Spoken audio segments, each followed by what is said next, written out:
एक गांव में टॉमी नाम का एक बच्चा रहता था। उसे नई चीजें सीखना बहुत पसंद था। एक दिन उसके दादाजी उसे बगीचे में घुमाने ले गए। टॉमी, क्या तुम जानते हो कि दुनिया में दो तरह की चीजें होती है, जीवित और अजीवित? दादाजी ने पूछा। जीवित और अजीवित? टॉमी ने आश्चर्य से पूछा। मतलब? दादाजी मुस्कुराए और बोले, आओ मैं तुम्हें दिखाता हूं। बगीचे में खोज। टॉमी ने बगीचे में इधर उधर देखा। उसने पेड़, तितली, तोता और घास को देखा। वे सब हिल रहे थे, बढ़ रहे थे और सांस ले रहे थे। दादाजी, ये सब तो जीवित है, क्योंकि ये बढ़ रहे हैं और हिल सकते हैं। टॉमी ने खुश होकर कहा। बिल्कुल सही, दादाजी ने कहा।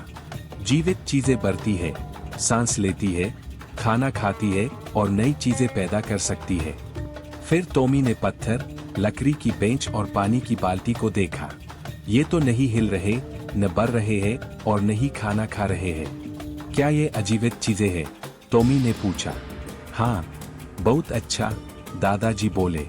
अजीवित चीजें न तो बढ़ती है, न सांस लेती है, न खाना खाती है और न ही नई चीजें पैदा कर सकती है। टॉमी का सवाल। लेकिन दादाजी, मेरी खिलौना कार तो हिलती है, क्या वह जीवित है? दादाजी हंसे और बोले, अच्छा सवाल टॉमी।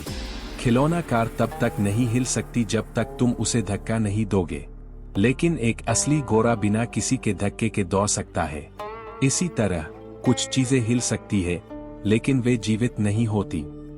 टॉमी की सीख। टॉमी ने उत्साह से कहा, अब मैं समझ गया। जो चीजें खुद से हिल सकती है, बढ़ती है, सांस लेती है और खाना खाती है, वे जीवित होती है, और जो चीजें ऐसा नहीं कर सकती, वे अजीवित होती है। बिल्कुल सही, दादाजी ने कहा। उस दिन के बाद टॉमी जब भी कुछ नया देखता, वह खुद से पूछता, यह जीवित है या अजीवित, और इस तरह वह हमेशा विज्ञान को मजेदार तरीके से सीखता रहा।